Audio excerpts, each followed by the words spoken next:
Muy buenas a todos, sean bienvenidos a esta clase de dispensaciones. Hoy estamos entrando a la séptima y última dispensación, el cual se denomina o se le llama la dispensación del reino o la dispensación milenial.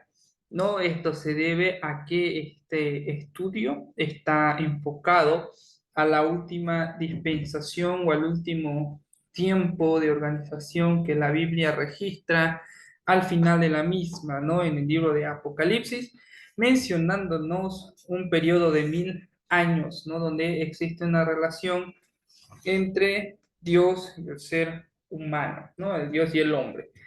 Este tema se va a ahondar de forma más extensa de cuando se avance la materia de escatología.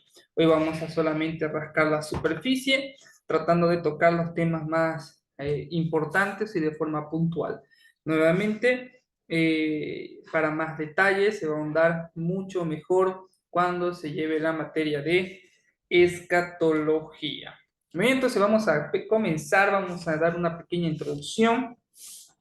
Tenemos, ¿no?, que después de la venida del Señor Jesucristo y el fin de la gran tribulación, con ello vamos a tener el inicio de esta dispensación. Entonces, luego del fin de la gran tribulación, viene la dispensación del reino milenial, ¿no? Entonces, temporalmente hablando, lo situamos después de los 7 años de la tribulación, que se menciona en el libro de Apocalipsis, o la semana 70, que también se nos menciona, pero en el libro de Daniel. No, entonces ahí se va a dar el reino milenial, al final de la tribulación. Ahora estamos en la séptima dispensación, vamos a estudiar esta dispensación, que es la última, como el periodo que precede, perdón, al cielo nuevo y tierra nueva. Después del milenio viene un nuevo tiempo que muchos denominan como el estado eterno, donde va a existir una nueva creación. Vamos a llegar a eso en un momento. En este periodo de 1000 años, del milenio, el Señor Jesucristo pondrá a sus enemigos debajo de sus pies, ¿no? Cosa que se nos menciona en Efesios 1, 10, 21, Primera de Corintios 15, del 24 al 28, y Apocalipsis 20, del 1 al 6, ¿no? Este periodo también es conocido como del gobierno divino porque Cristo reinará, o sea, Dios mismo estará reinando sobre todo el mundo en ese tiempo. Su inicio es con la segunda venida del Señor Jesucristo en gloria, y terminará con el gran juicio del trono blanco, ¿no? La duración, como dice el propio nombre, es de 1000 años, ¿no? Entonces esos son como datos generales para tener en cuenta a la hora de que estemos desarrollando esta dispensación, ¿ya? Vamos a continuar. El milenio y los pactos, ¿no? Hay algo interesante, es que en el reino milenial se van a cumplir los diferentes pactos que se ha dado a lo largo de la historia, ¿no? Eh, por ejemplo, como una conjugación de grandes ríos, el principio del milenio será la confluencia de todos los pactos anteriores que Dios hiciera con el hombre, como se va mencionando en Apocalipsis 11:19. Por ejemplo, el pacto edénico, el que se dio en Edén, con la restauración de la supremacía del hombre sobre la creación animal y su efecto sobre la naturaleza, ¿no? Ahí se va a restablecer la supremacía como tal del ser humano. Y con el pacto adámico, con la redención casi realizada totalmente, ¿no? La redención del ser humano también será casi realizada en su totalidad, ¿no? Vamos a ver a qué nos referimos con esto al final del milenio. Con el pacto noénico, el cual se reafirma el cuidado del ser humano con el cuidado del ser humano por el ser humano con la guía de Dios, como también la no aniquilación de la raza humana, ¿no? Entonces aquí también se va a ver la perpetuidad de la raza humana, incluso terminando el milenio. Con el pacto abrámico vemos que con su exaltación de los judíos y la restauración de Palestina o la restauración de Israel. El pacto palestino o el pacto mosaico o el pacto deuteronómico, donde dice que si el pueblo de Dios se vuelve a su Dios, Dios mismo lo va a traer y los va a restaurar en su tierra, cosa que se cumple en el milenio. Con el pacto davídico está el cumplimiento del establecimiento del descendiente de David como rey eterno en Sión, ¿no? Ahí está. Y como el nuevo pacto cumplido con el establecimiento de, perdón, con el nuevo pacto, tenemos con la idea de que en su plenitud Dios va a morar con el ser humano y va a ser parte central de su vida, ¿no? En ese tiempo. También para añadir nuevamente, volviendo un poco al pacto palestino, haciendo un inciso con el pacto mosaico, donde se va a hacer un hincapié acerca de los rituales y las fiestas anuales que se realizan para con Dios. Será una celebración de forma pues universal, ¿no? Refiriéndonos a todo el conjunto de seres humanos que habiten en el milenio. Entonces, como podemos ver, podemos tener en cuenta es el hecho de que en el tiempo milenial, en esta dispensación, se va a cerrar el ciclo de los pactos, se va a cumplir con estos pactos, ¿no? Entonces, es algo interesante e importante tener en cuenta, ¿no? Entonces, ahora vamos a ver Cristo y su reinado, ¿no? Cristo y su reinado.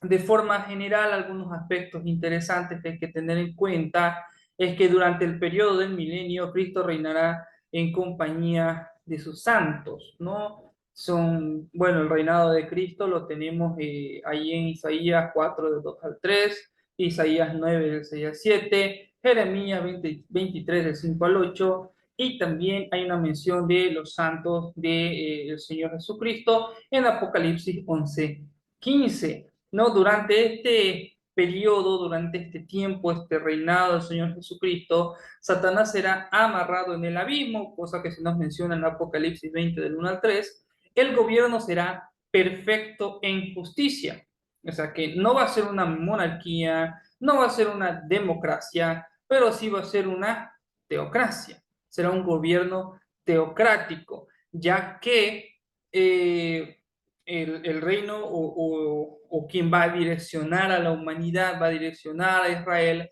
estará todo en la persona de Dios, ¿ya? Dios, por eso es teocrático. También hay alguna noción del hecho de que David tendrá parte en este reino.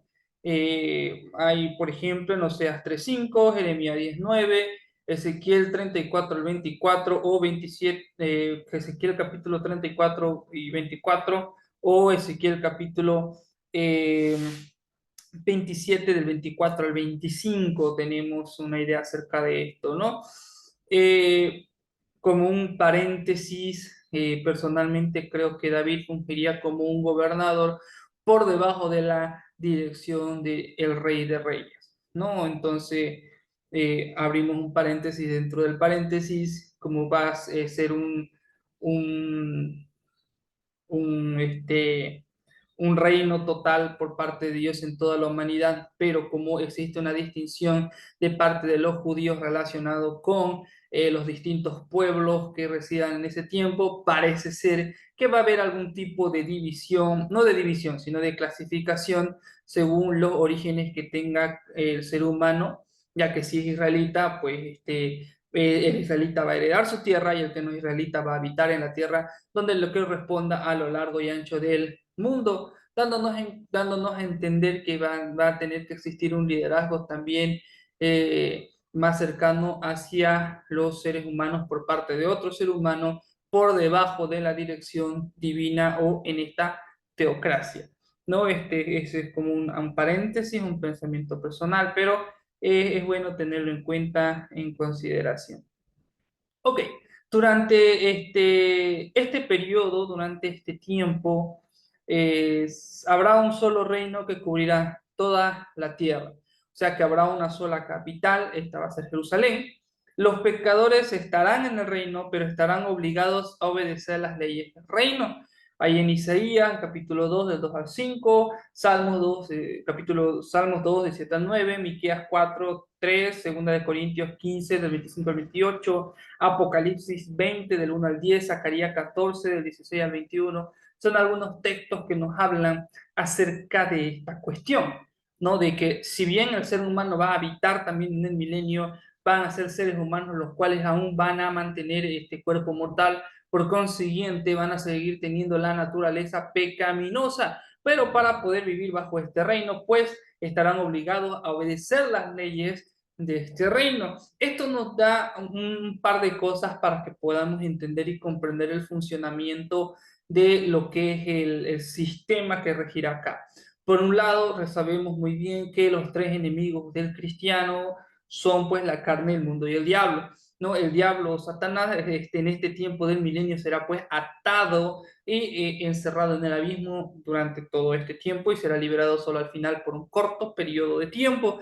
El sistema del mundo, cuando decimos al mundo nos referimos al sistema del mundo, el cual pues influye para que el cristiano, para que el ser humano no se acerque a Dios. ¿Cómo sabemos que en el tiempo del milenio el Señor Jesucristo en su teocracia va a gobernar totalmente la tierra? Por lo tanto, el sistema que va a regir al mundo en ese tiempo, pues va a ser el sistema instituido por Dios. Por lo tanto, el diablo y el mundo no estarán actuando para poder alejar al ser humano de Dios. Por lo tanto, lo único que le quedaría al ser humano, pues, es su carne, su naturaleza pecaminosa. ¿No? Entonces, es interesante pensar en esto, que ya cada persona que viva en el milenio y que no quiera acercarse a Dios, no quiera someterse a Dios, no quiera sujetarse a Dios, pues va a ser ya de forma personal, no va a ser ni el diablo, no va a ser ni el mundo, sino que va a ser una rebelión de forma personal por su concupiscencia, ¿no? Entonces, eso es algo interesante a tomar en cuenta. Las escrituras dicen que durante este periodo habrá un nuevo templo. Cristo lo continuará, ¿no? Y en Zacarías 6, del 13 al 15 nos habla acerca de esto. El templo que los judíos habrían hecho y que el anticristo habrá profanado será destruido en la gran batalla de Armagedón. O sea, que el templo que se levante en el milenio será un nuevo templo. En segunda de Tesalonicenses 2 nos habla acerca de esto. Mateo 24:15 se nos habla también un poco acerca de esto. Y Apocalipsis 11, 1 y 2 nos menciona acerca de esto. No, entonces, en resumida cuenta, de forma muy general, esto es lo que sabemos acerca del Cristo y su reinado. Pero la pregunta, ¿cómo será el reinado de Cristo? ¿No? ¿Qué es lo que la Biblia tiene para mostrarnos acerca de esto? En contraste con el punto de vista amilenial, que considera que el reino de Dios primariamente es como un estado, un reinado espiritual en los corazones de los hombres. Muchos pasajes apoyan la conclusión de que el reino de Dios o el reino milenial es un reino literal, ¿no? No es un reino espiritual, no es un reino simbólico, sino que es un reino literal sobre la tierra. Espero, ¿no?, que cuando estén viendo este video ya hayan terminado de hacer sus tareas, donde les pedí una investigación acerca de las distintas posturas milenialistas, como el amilenialismo, premilenialismo y postmilenialismo, ¿no? Entonces, no hay mucho que explicar acá. Continuamos un poco entonces, ¿qué dicen, no, los que creemos en el reinado literal, en el cual Cristo realmente va a gobernar, va a ser un gobernador político supremo y líder espiritual y objeto de culto? En el concepto se presenta en forma amplia en el Antiguo Testamento y en el Nuevo Testamento, ¿no? Tenemos acerca del Señor Jesucristo como un rey, como un gobernador y como un líder político, ¿no? Entonces, en el Salmo 2, por ejemplo, es donde se anuncia la rebelión de la nación contra Dios, se le da la siguiente orden al Hijo de Dios, ¿no? Ahí en el versículo 8 dice lo siguiente: pídeme y te daré por herencia las naciones y como posesión tuya los confines de la tierra. Esto no es un gobernador espiritual, porque nos está hablando acerca de la tierra, nos está hablando acerca de posesión, nos está hablando acerca de un lugar literal, que es la tierra. ¿No? Este no es un gobierno espiritual, sino es un gobierno político real, como se ve en el versículo siguiente, y en el versículo 9 dice: los quebrantarás con vara de hierro, como vasija de alfarero los desmenuzarás. Evidentemente, este no puede referirse a la iglesia o a un reinado espiritual en el cielo, ¿no? Muchas posturas, el amilenialismo, por ejemplo, dicta, ¿no?, dentro de sus posturas, que el reino de Dios está efectuando hoy a través de su iglesia en el corazón de sus santos, cosas que no podría ser así, ya que tiene que haber una figura visible de Dios como rey, el cual se va a dar en el tiempo del milenio, ¿no? Entonces, no se refiere a un tiempo de la iglesia o un reinado espiritual desde el cielo, sino más bien representa a un monarca absoluto que abatirá a los inicuos y lo pondrá bajo su sujeción, ¿no? Entonces tenemos que entender que el gobierno es un gobierno personal del Señor y el carácter terrenal del reinado en el sentido de que Dios, el Señor mismo, pues sujetará y abatirá a todos los inicuos en este tiempo.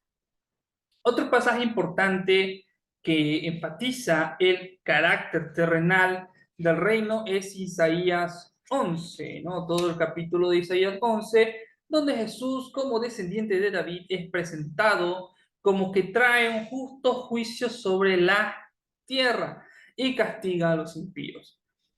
Una cantidad casi innumerable de otros versículos afirman o implican que el reino será sobre la tierra, no como por ejemplo Isaías 42:4, Jeremías 23 del 3 al 6, Daniel capítulo 2 del 35 al 45 y Zacarías 14 del 1 al 9.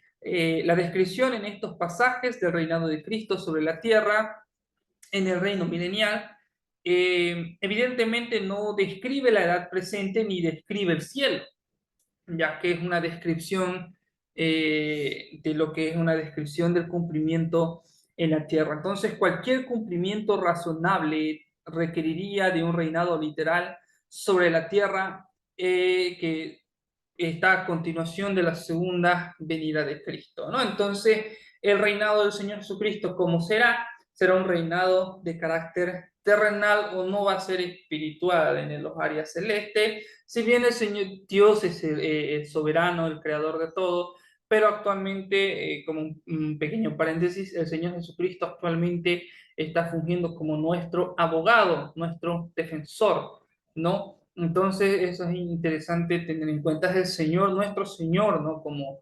Como el Señor de su iglesia hoy en día.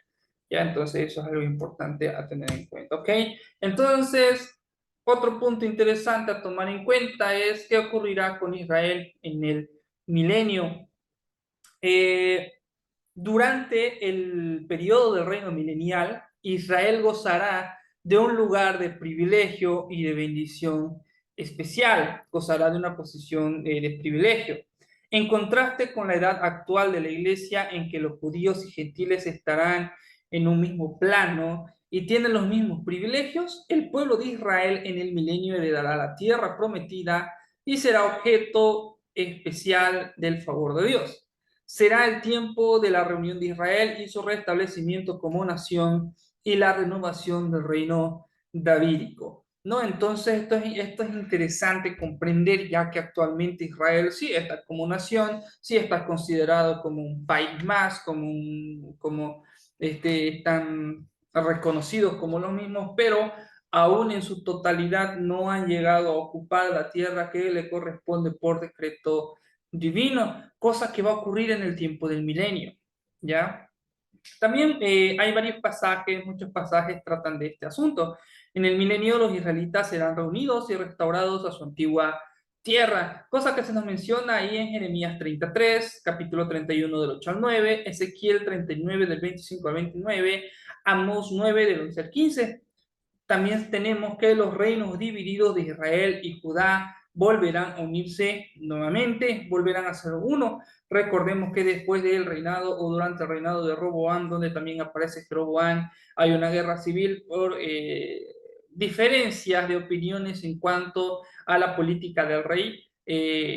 Pues se divide el reino en dos, entonces desde entonces se conoce como el norte y sur, no como el norte y sur, Israel y Judá. Donde en los tiempos pues de las guerras, de los exilios, donde por un lado Asiria pues hace lo que quiere con Israel y por otro lado los babilonios y luego los persas con Judá, donde se tiene constancia acerca del retorno del pueblo de Judá, si bien también del lado del reino de Israel hubo un retorno, pero Desde entonces se conocen como las 11 tribus perdidas, que ni tan perdidas que digamos, pero como tal, desde entonces existe una distinción o una división del reino de Israel. En el milenio volverán a ser uno. Nuevamente son cosas que se nos mencionan: Jeremías 3:18, capítulo 33, versículo 14, Ezequiel 20:40, Ezequiel también 37:15, Ezequiel 39:25 y Oseas 1:11. En los estudios escatológicos, el tema del milenio es estudiado con más profundidad. Entonces, nuevamente, esto es como un vistazo rápido acerca de Israel en el milenio. Son datos que nos interesa saber aquí en la materia de dispensaciones, pero cuando se lleve escatología, se va a tocar de manera más profunda y pausada. Pero esos son puntos que hay que tener en cuenta relacionados con Israel y el milenio. Ahora, fin del periodo milenial, ¿no? Entonces, como las otras dispensaciones, esta terminará en fracaso, ¿no? En fracaso por parte del ser humano, no es un fracaso por parte de Dios, ¿no? Sino es un fracaso por parte del ser humano. Eh, bueno, sobre la natural depravación del corazón humano, podemos ver en el resultado de estos 1000 años expuestos a las más sanas de las influencias, como les mencioné hace rato, del milenio, de que Satanás será encerrado, Cristo y el Espíritu Santo reinarán de forma suprema, ¿no? Entonces, por lo tanto, no habrá una influencia del mundo hacia el pecado, por lo tanto, solamente el ser humano está, por decir de alguna manera, influenciado por su propia concupiscencia. Al final del milenio, Satanás será desatado por un poco de tiempo, cosas, ¿no? Eso se nos menciona en Apocalipsis 23 o 27:9. Pero cuando Satanás sea soltado, una vasta multitud de personas le seguirán en rebelión contra Cristo en Jerusalén, ¿no? Entonces, algo que tenemos que tener en cuenta: personas van a pasar vivas de la tribulación hasta el milenio. Son personas las cuales van a aceptar el mensaje de salvación que va a existir dentro de la tribulación, el cual es arrepentidos porque el reino de los cielos se ha acercado. Estas personas, al tener un cuerpo mortal, un cuerpo normal, con su naturaleza pecaminosa, pero arrepentidos y creyendo en Dios, van a tener hijos. Y recordemos que la salvación, que la fe, no es algo que se pueda heredar, no es algo que se pueda obligar a alguien a tenerlo. Podemos obligar, por ejemplo, en la dispensación actual de la iglesia, podemos obligar a nuestros hijos, a otras personas a ir a una iglesia, pero no podemos obligarlos a aceptar a Cristo en su corazón, ¿no? De la misma manera, en el milenio, las personas serán obligadas, por decir de alguna manera, a pues rendirle respeto y adoración a Dios, pero de corazón no lo harán. Por eso es que cuando Satanás, a ser liberado por un poco de tiempo al final del milenio, va a reunir a todas estas personas para hacer la última rebelión contra Dios, la cual se menciona al final de Apocalipsis como la última guerra de Gog y Magog. No, eso es algo interesante que, nuevamente recalcando con el punto anterior, que se va a ver con mayor detenimiento en la materia de escatología. Volviendo al tema de la rebelión al fin del milenio, esta rebelión será de inmediato y totalmente dominada por un fuego consumidor que descenderá del cielo y los devorará. Este será el fin de la carrera terrenal de Satanás, porque ahora será echado en el lago de fuego para ser atormentado para siempre jamás. Eso se nos menciona en Apocalipsis 20:10. Esta es la condenación final de Satanás, porque su destino es el fuego eterno preparado por Dios para el diablo y sus ángeles, cosa que también se nos menciona en Mateo 25:41. Bueno, pues el término del milenio es también el fin de todos los periodos terrenales y la consumación de los siglos, ¿no? De los tiempos que tenemos en registro a lo largo de la historia bíblica y en el futuro escatológico. También, después de rechazar a Dios en este último periodo, en el cual se ha manifestado su irresistible presencia para que el hombre acepte su gracia y vida eterna, ya no hay más esperanza para el hombre, sino solo un horrendo juicio. Dios prometió a Noé no destruir nunca más la tierra por medio de agua, de manera que la destrucción ahora es por medio del fuego, cosa que comenzamos cuando hablamos del milenio y los pactos. También eso de forma puntual se nos menciona en segunda de Pedro capítulo 3 del 7 al 12 y en Apocalipsis 29. Tenemos que tener en cuenta que al final de este periodo será establecido el gran trono blanco, donde los impíos muertos de todas las edades son traídos a juicio delante del Dios Todopoderoso. Eso está en Apocalipsis 20 del 11 al 15. Estos son los que participarán de la segunda resurrección. Todos ellos serán condenados. En esta resurrección no hay salvos. La resurrección de los justos fue la que estudiamos en la dispensación de la iglesia. Bueno, ahí en Apocalipsis 26 y Primera de Corintios 15, 23 tenemos acerca de esto, ¿no? Entonces, así es como termina el periodo del milenio, pero no termina aún nuestro tema, porque hemos mencionado el gran trono blanco, entonces es necesario hablar un poco acerca de esto, ¿no? También por encima, no vamos a ahondar mucho, pero vamos a mencionar puntos bien puntuales, ¿no? Bueno, el gran trono blanco.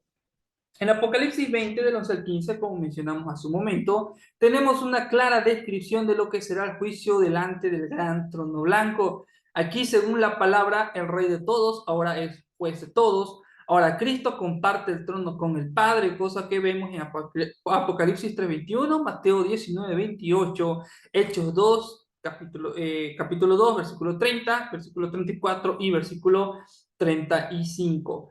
Es importante observar que aquí no cita cualquier hueste de ángeles o de cualquier otro seres celestiales, como también se menciona, por ejemplo, a lo largo de Apocalipsis que está el trono de Dios, a veces está acompañado de 24 ancianos, a veces se ve rodeado de ángeles, a veces está delante de, no, aquí solo se menciona al trono de Dios. ¿Por qué? No, porque todos los ojos estarán fijos directamente sobre el trono que ocupa todo el campo de la visión. No habrá nada más que ver, no solamente estará el gran trono blanco. Es llamado así, ¿no? Es llamado de blanco porque resplandece de pureza y de santidad divina, ¿no? Entonces es interesante tener eso en cuenta. El versículo 12 de los libros, por ejemplo, que dice ahí, los libros fueron abiertos, otro libro fue abierto, el cual es el de la vida, y fueron juzgados los muertos por las cosas que estaban escritas en los libros según sus obras. El versículo siguiente repite el hecho condenador según sus obras. Aquí se expresa el resultado del rechazo de la gracia en términos absolutos. No hay perdón aparte que el de Cristo, Hechos 4:12. Y los que rechazan la gracia inevitable deben ser juzgados por sus pecados. Aquí en el libro de la vida es procurado los nombres, y si sus nombres no aparecen en el libro de la vida, es que no han recibido vida eterna. Se declara que están condenados en Apocalipsis capítulo 10, capítulo 14, capítulo 15. No, está escrito, y la muerte y el Hades fueron lanzados al lago de fuego. Esta es la muerte segunda, y el que no se halló inscrito en el libro de la vida fue lanzado al lago de fuego. ¿No? Entonces esto es interesante entender y comprender que este juicio no es para ver quién es salvo y quién es condenado, ¿no? Sino es para un juicio sobre todos los seres humanos condenados, los cuales su condena también será analizada primeramente por el libro de la vida. Si no están pues escritos su nombre en el libro de la vida, serán lanzados al lago de fuego. Aquí como un paréntesis, un comentario personal. Sabemos que Dios es un Dios justo. Eh, Dirán, no, como un Dios justo, un Dios de amor puede lanzar a gente al infierno. Son cosas que normalmente me encuentro, ¿no? Pero, por ejemplo, pensemos por un momento en el tema de la actual dispensación de la iglesia, cuando los cristianos partamos a la presencia del Señor y cuando Él venga, ¿no? Por su iglesia y todos compadezcamos ante el tribunal de Cristo, cosa que ya estudiamos en la dispensación de la iglesia. Tenemos el hecho de que cuando nosotros no vamos a pasar por el tribunal de Cristo para ver si somos salvos, ¿no? Estamos pasando por el tribunal de Cristo porque somos salvos y nuestras obras en el Señor serán expuestas en un juicio para obtener la recompensa que merecemos a la hora de entrar al cielo, ¿no? A la hora de entrar a las bodas del Cordero. Teniendo eso en cuenta y que tenemos un Dios justo, las personas aquí serán expuestas primeramente, bueno, esto es un comentario personal, nuevamente, Puedo estar equivocado, ok, puedo estar equivocado, pero esto es un comentario personal, donde los condenados de todos los siglos, de todas las eras, pasarán primeramente por el libro de la vida, porque solamente existe un libro de la vida, no hay un libro de la vida de Israel, un libro de la vida de la iglesia, no, es un libro de la vida, es un libro en el cual están registrados todas las personas que han decidido tener comunión con Dios, tomando esa decisión primeramente en vida, la cual se deriva de cada una de las dispensaciones que el ser humano ha cursado desde la inocencia hasta el milenio. Una vez que se le reafirme que no decidió estar en comunión con Dios, o sea, que no está escrito en el libro de la vida, pues todas sus obras serán juzgadas a través de los demás libros. No sabemos exactamente qué libros son. Algunos dicen que, algunos hablan que es acerca de los libros, por ejemplo, que son los libros de la Biblia, o sea, todos los principios bíblicos que tenemos desde Génesis hasta Apocalipsis, el cual nos muestra la forma en la que Dios dio al ser humano para que el ser humano pueda estar en comunión con él, pero como el ser humano no quiso, por lo tanto sus obras serán juzgadas a través de esos principios que se dio desde Génesis hasta Apocalipsis. Otros también comentan con el hecho de que cada uno de los libros de la vida, perdón, cada uno de estos libros que fueron abiertos son pues un registro de todas las obras pecaminosas que el ser humano cometió en toda su existencia. Sea cual sea el caso, estos libros serán utilizados para juzgar las obras del condenado y por lo tanto va a ir al infierno, pero parece ser, nuevamente, puedo estar equivocado, esto es una teoría, parece ser que hay distintos tipos de condenas en el infierno, en el mismo lago de fuego ardiente, puede ser, ya, cierro paréntesis, ya, entonces, por eso está el juicio, para eso está el juicio ahí, por eso se abren los libros, ¿no? Entonces, eso es lo que ocurre, o al menos lo que tenemos relacionado al gran trono blanco. No, avanzando un poco, tenemos ahora el nuevo cielo y nueva tierra. Después del juicio y del gran trono blanco y de la destrucción del primer cielo y la primera tierra, Juan escribe en Apocalipsis 21:1: vi un cielo nuevo y una tierra nueva, porque el primer cielo y la primera tierra pasaron y el mar ya no existía más. El extraño silencio de las escrituras sobre la apariencia de la tierra nueva y del cielo nuevo no se explica en ninguna parte. En cambio, nuestra atención es dirigida hacia la ciudad santa, la Nueva Jerusalén. No tenemos información acerca del tipo. Parece que del tipo de... No tenemos información de la forma, composición o funcionamiento de esta nueva creación. ¿No? La Biblia solo nos proporciona información de la Nueva Jerusalén. No sabemos exactamente qué tipo de tierra va a ser. Parece ser que es una tierra que Juan no conocía. Bueno, Juan solo conocía dónde vivía, pero en el sentido de que Juan veía una tierra en la cual no se parecía a la actual y en cambio no había mar siquiera. No sabemos cómo va a funcionar eso, pero es un nuevo tipo de tierra. Pero nuevamente, toda la atención ahora se va a ir hacia la Nueva Jerusalén. ¿No? Ahí en Apocalipsis 21:2 escribe Juan acerca de la Nueva Jerusalén. No, el problema inmediato que enfrentan todos los intérpretes es el significado de lo que Juan vio. Si uno acepta la declaración tal como la expresa, Juan vio una ciudad santa llamada Nueva Jerusalén, en contraste con la vieja Jerusalén terrenal que había sido destruida cuando la tierra fue arrasada. Se dice que la ciudad desciende del cielo de Dios, ¿no? Esto, bueno, es significativo que no se diga que la ciudad fue creada, o sea, que fue creada ahí en su lugar, sino que es una ciudad existente que ya desciende, ¿no? Aparentemente ya existía durante el periodo previo del reino milenial, posiblemente como una ciudad satélite sobre la Tierra. Pues, un pensamiento interesante que existe acerca sobre eso. Como tal, pudiera haber sido el lugar celestial de los santos necesitados y arrebatados, ¿no? Santos resucitados y arrebatados, perdón. Por la descripción de la tierra milenial se ve claramente que había sobre la tierra, no había ninguna ciudad como la Nueva Jerusalén durante el milenio, ¿no? Algunos creen que Cristo se refería a la Nueva Jerusalén cuando dijo en Juan 14:2: voy pues a preparar un lugar para vosotros. Aquí en Apocalipsis se ve a la Nueva Jerusalén descendiendo del cielo y ciertamente con el destino de posarse sobre la nueva tierra. Hay una referencia interesante en Isaías 66:22 donde afirma Porque como los cielos nuevos y la tierra nueva que yo hago permanecerán delante de mí, dice Jehová, así permanecerá vuestra simiente y vuestro nombre. Mientras la nueva Jerusalén terrenal será destruida al final del milenio, la nueva Jerusalén permanecerá para siempre, así como la simiente de Israel permanecerá para siempre. En Apocalipsis 21, del 9 al 10, Juan ve la nueva Jerusalén descendiendo del cielo de Dios.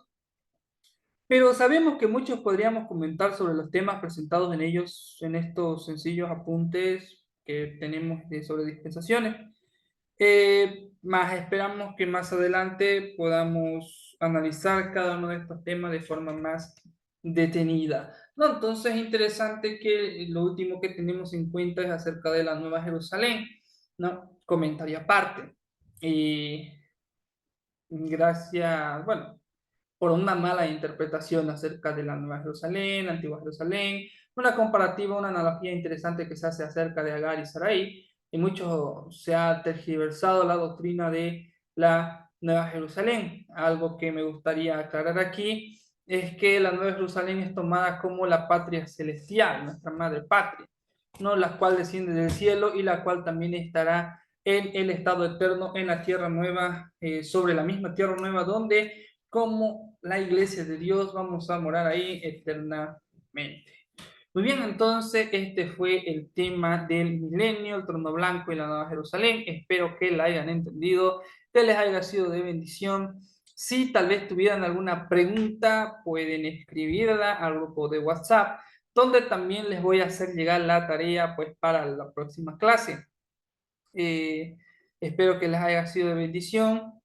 Dios mediante, para los que no han podido estar en esta clase, vamos a tratar de hacer videos acerca de las otras dispensaciones, cosas que puedan tener el estudio completo en el canal de YouTube. Entonces, bendiciones a todos, hermanos. Espero que tengan una muy buena semana y que el Señor los cuide siempre. Hasta la próxima ocasión, hermanos.